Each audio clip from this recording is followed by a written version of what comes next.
मठ की जमीन सरकार के नजर में जो रसीद कट रहा है, जितना का खतियान बना हुआ है, वो बेदखल कहीं नहीं है। तो भू माफियाओं से पैसा लेकर के तो आप ही कब्जा करवा रहे हैं ना, दूसरा तो कोई कब्जा कर नहीं रहा है। प्रेस के सामने चाहे किसी पदाधिकारी के सामने रखा गया कि मठ के खतियान में कितनी जमीन है, मठ का कितना जमीन का रसीद कट रहा है, कौन कौन सा खाता किसका नंबर है, क्या आप लोगों को कहीं बतलाया गया? अगल बगल के जब भी कोई आदमी, जब ग्रामीण लोग अपने जमीन बेचते हैं तो जो कमिटी है, कुछ दबंग लोग हैं, खर्चा पानी के लिए उसको तंग तबाह करते हैं, पब्लिक को झूठ मूठ के गुमराह करके हल्ला कर रहे हैं। कमिटी सिर्फ माल कमाना चाहती है। तो मीडिया में हमारे ऊपर जो आप आरोप पर आरोप उछाले चले जा रहे हैं, इसका क्लेरिफिकेशन तो आप कीजिएगा ना कि हम महंत थे तो आखिर में हमने कौन कौन जमीन बेचा है, ये तो कमिटी को बतलाना पड़ेगा ना कि जब उन्होंने आरोप लगाया है। चूंकि 2012 में हम उस मठ को ट्रस्ट बोर्ड के हवाले और जो पूर्व की कमेटी थी उसके हवाले करके वहां से चले थे। मठ के खतियान में ऑलरेडी जितनी भी जमीन है वो सभी जमीनें वहां पर अवस्थित है। कमेटी ने 5 एकड़ जमीन से 30 फीट मिट्टी कटवा करके करीब 30 लाख की मिट्टी वो बेच दिया। एक जो भू माफिया है उनको 5 कट्ठा जमीन रास्ता के नाम पर 25 लाख रुपए में दे दिया गया। सभी लोग आपस में बंदर बांट किए हुए हैं उस सारे पैसा को। तो हम मानहानि का मुकदमा कमेटी के ऊपर जरूर करेंगे। इस न्यूज के प्रायोजक है अफजल फर्नीचर। मुजफ्फरपुर जिले के मरवन प्रखंड के श्री राम जानकी मठ रसूलपुर के जमीनी विवाद में एक नया मोड़ रविवार को सामने आ गया है। दरअसल मठ के तत्कालीन महंत मृत्युंजय दास ने प्रेस कॉन्फ्रेंस करके मठ कमेटी के सदस्यों पर मठ के जमीन से लाखों रुपए की मिट्टी बेचकर आपस में बंदरबांट करने का बड़ा आरोप लगाया है। इससे भी बड़ा आरोप उन्होंने यह लगाया कि मठ कमेटी के सदस्यों के द्वारा ही मिलकर मठ की जमीन को भूमाफियाओं से बेच दी गई। मठ कमेटी के सदस्यों पर ग्रामीणों को बरगलाने का भी आरोप महंत मृत्युंजय दास के द्वारा लगाया गया है।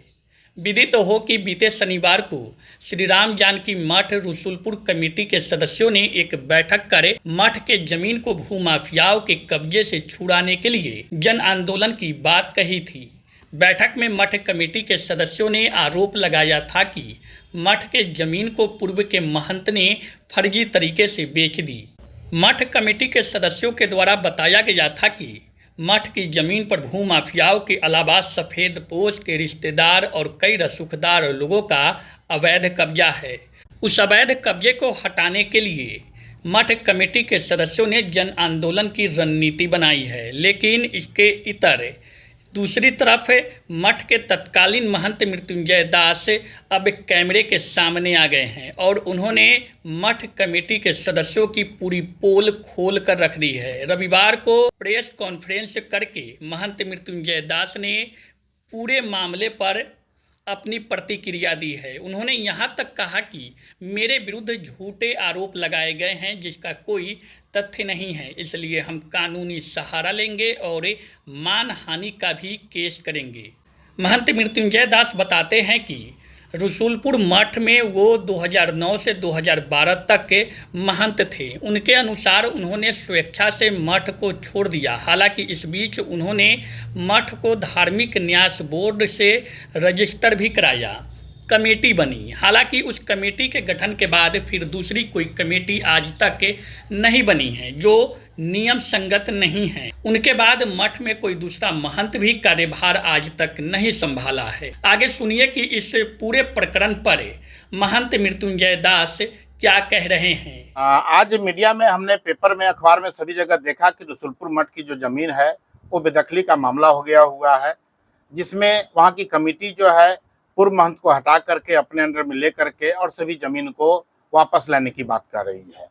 जब हम इस मैटर को, जब इस खबर को हमने पढ़ा तो हमें थोड़ा अटपटा लगा। चूंकि 2012 में हम उस मठ को ट्रस्ट बोर्ड के हवाले और जो पूर्व की कमेटी थी उसके हवाले करके वहां से चले थे, तो सूचना के अधिकार के तहत हमने जो अंचलाधिकारी से रिपोर्ट लिया था, जिसमें मठ में के रसूलपुर में 20 एकड़ जमीन का उन्होंने बतलाया कि 20 एकड़ जमीन मठ में ऑलरेडी है, जिसमें बेदखली का कोई मामला नहीं है। इसके अलावा 4.5 एकड़ जमीन जो है वो दीपकोही में है और 4 एकड़ के करीब जमीन जो है वो शुभंकरपुर में है, जिसमें कहीं कोई बेदखली नहीं है। हाँ, जो लोग उसको रखे हुए हैं वो बटाईदार के रूप में जोत के खा रहे हैं। बेदखल कहानी, ये सब का रसीद जो है मठ के नाम से कट रहा है। मठ के खतियान में ऑलरेडी जितनी भी जमीन है वो सभी जमीनें वहां पर अवस्थित है। इसके तहत लोगों के द्वारा एक राजनीति करके शुभंकरपुर के जो एक अखिलेश जी हैं, जीतू जी, उन्होंने मठ के जमीन से इतर कोई जमीन परचेज किया। परचेज करने के बाद उन्होंने आकर के हमें वो कागज दिखाया कि जरा इस कागज को देखा जाए कि आपके मठ के जमीन है। हमने खतियान से उस जमीन का मिलान किया तो मठ के खतियान में वो जमीन कहीं दर्शाया नहीं था। हमने कहा कि मठ का ये जमीन नहीं है। तब उन्होंने उस जमीन को वहां पर रजिस्ट्री करवाए। रजिस्ट्री करवा करके दाखिल खारिज के लिए अपना वो वहां पर दे चुके हैं। उसी संदर्भ में वहां पर टोटल बवाल किया गया और कहा गया कि ये महंत जो है मठ की जमीन बेच चुका है। अगर महंत जमीन बेच चुका था तो जितने भी जमीन है सभी का दाखिल खारिज, सभी का रसीद महंत के पास है, जो महंत अभी यहाँ पर है, पर मौजूद है। उतना ही नहीं, अगर जब से कमेटी बनी उसके बाद से जो मठ के कब्जा में 5 एकड़ जमीन था, कमेटी ने 5 एकड़ जमीन से 30 फीट मिट्टी कटवा करके करीब 30 लाख की मिट्टी वो बेच दिया। अब वो 30 लाख रुपया कहाँ गया, अभी तक इसका जवाब कमेटी किसी को नहीं दिया है। ना उसका ऑडिट हुआ है, ना वो जो सवाल जवाब है किसी कमेटी के चाहे समाज के सामने रखा गया है।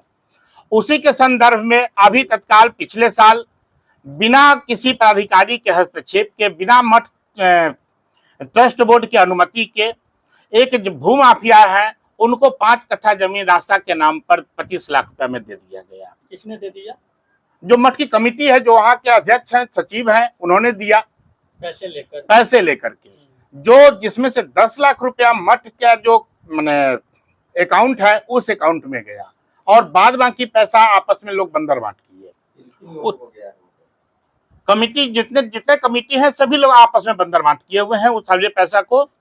उसके अलावा जो है चारों तरफ मिट्टी कटाई हो रहा है, चाहे रास्ता के नाम पर पैसा लुटाई हो रहा है, यही सभी मठ की कमेटी का काम चल रहा है। मठ की कमेटी को जैन साहब जिस समय अध्यक्ष थे, उन्होंने 11 महीने के लिए अनुमति दी थी कि 11 महीने हम इस मठ की कमेटी को देखेंगे, उसके पश्चात हम आगे का कारोबार करेंगे। लेकिन इस मठ की कमेटी बने हुए 11 महीने से बहुत पूर्व हो गया। उसके बाद दोबारा कभी मठ की कमेटी का वहां पर कोई चर्चा हुआ नहीं। अन्ना न्यास बोर्ड से उसका दोबारा अथॉरिटी हुआ है। इसी सब संदर्भ में हम कहना चाहते हैं कि जो लोग यहाँ पर मठ की जमीन को दखल करने के नाम पर जो हंगामा मचा रहे हैं, मठ की जमीन सरकार के नजर में जो रसीद कट रहा है, जितना का खतियान बना हुआ है, वो बेदखल कहीं नहीं है। हाँ, कुछ लोग उसको लेकर के जोत कोर रहे हैं। जो मठ से पूर्व में बटाई के नाम पर लिए थे वो अपना जोत कोर के खा रहे हैं। अब उनसे जब मांगा जाएगा तो ऑटोमेटिक है कि उसका नापी का होगा और नापी होकर के वो जमीन अंदर आएगा। मठ की जितनी जमीन है वो अभी भी मठ के पास में है। हाँ, मठ के नाम से उसकी रसीद कट रही है। लोग बता रहे हैं कि उस पर अवैध कब्जा किया जा रहा है भूमाफियाओं के द्वारा। तो भूमाफियाओं का पैसा लेकर के तो आप ही कब्जा करवा रहे हैं ना, दूसरा तो कोई कब्जा कर नहीं रहा है। पैसा लेके आप रास्ता दे रहे हैं, पैसा लेकर के मिट्टी कटवा रहे हैं, पैसा लेकर के ईंट भट्टा बनवा रहे हैं, पैसा लेकर के कोयला भट्टा करवा रहे हैं। तो सब कुछ तो आप लोग करवा रहे हैं, दूसरा तो कोई उसमें भूमाफिया नहीं घुसा हुआ है।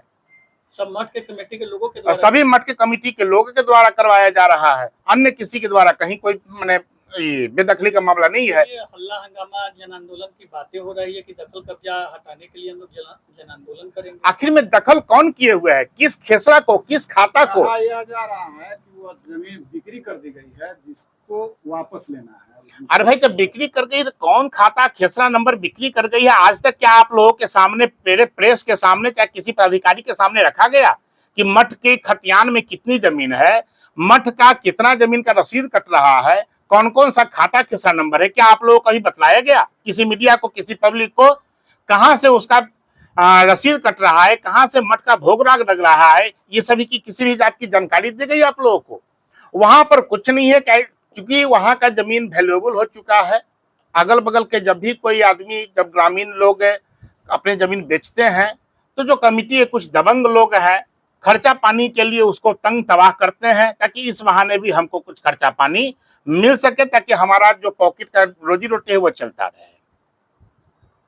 पूर्व के मठ के मठाधीश पर जो आरोप लगे हैं ये उनके द्वारा भी बेची गई है जमीन।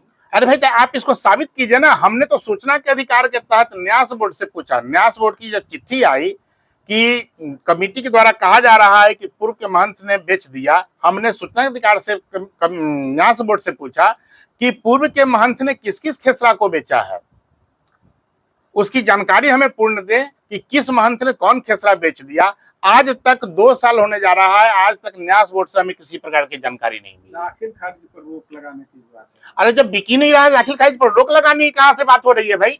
जो राजनेता और प्रशासनिक अधिकारी पर भी आरोप लग रहा है कि उसमें से जमीन खरीदा गया। अरे भाई, सबसे बड़ी बात है कि जो अगर किसी ने खरीदा है तो इसका प्रमाणिकता तो आप दीजिएगा ना। जब तक हम किसी भी चीज का कागज नहीं प्रस्तुत करेंगे, किसी भी पदाधिकारी चाहे किसी विधायक के ऊपर हम आरोप लगाने वाले कौन होते हैं? हम कागज कुछ दे नहीं रहे हैं, पब्लिक को झूठ मूठ के गुमराह करके हल्ला कर रहे हैं, तो पब्लिक तो गुमराह हो रही है। हाँ, उसमें हम अपनी रोटी सेक रहे हैं। ऐसा कहीं कोई मामला नहीं है जिस मामला में लोग ये कहे कि वहां पर जो बेदखली का मामला है, वहां पर जमीन बिक्री का मामला है। ऐसा कहीं कुछ नहीं है। कमेटी क्या जताना चाहती है? कमेटी सिर्फ माल कमाना चाहती है। कमेटी के पास से उसके पास पॉकेट का पैसा खर्च हो गया होगा, वो पब्लिक को गुमराह कर रही है, ताकि पब्लिक जो है जमीन के जो माफिया है उनके पीछे रहे। तब तक फिर 2 बीघा के माटी बेच करके हम अपने पॉकेट में कुछ पैसा डाल लें, फिर किसी भू माफिया को 5 कट्ठा जमीन दे करके रास्ता के नाम पर 2-4-5 लाख उतार ले। वो जनता को बरगलाने का ये एक नया सगुफा कर रही पूरे है। प्रकरण में आप सामने आए हैं, आपकी इसमें क्या कुछ मतलब भूमिका है या फिर आरोप आप पे लगाए जा रहे हैं, या क्या मामला है जो आपको सामने आना पड़ा? कल जब आपका वीडियो देखे तो उसमें उनके द्वारा कहा गया, चाहे जो लेटर वहां से न्यास बोर्ड से निकला था, उसमें भी कहा गया कि जो पूर्व महंत के द्वारा जमीन बेची गई है, इसलिए महंत को हटा करके कमेटी का निर्माण किया गया। आप महंत थे उस वक्त? हाँ जी, हम महंत थे। तो आखिर में हमने कौन कौन जमीन बेचा है ये तो कमेटी को बताना पड़ेगा ना। कि जब उन्होंने आरोप लगाया है कि हमने कौन सी जमीन बेच दी, हमने कौन सा मिट्टी बेच दिया, हमने कौन सा मठ को उजाड़ दिया, इसकी जानकारी आप देने रहे हैं, और बिना मतलब में मीडिया में हमारे ऊपर जो आप आरोप पर आरोप उछाले चले जा रहे हैं, इसका क्लैरिफिकेशन तो आप कीजिएगा ना। लीगल प्रोसेस में भी जाइएगा। अगर ऐसा रहा तो हम मानहानि का मुकदमा कमेटी के ऊपर जरूर करेंगे। शादी का फर्नीचर सेट 34,500 से स्टार्ट। AFZ फर्नीचर के ऑफिशियल यूट्यूब चैनल पर विजिट करिए विशेष जानकारी के लिए और परचेज करिए बिहार के सबसे बड़े शोरूम से।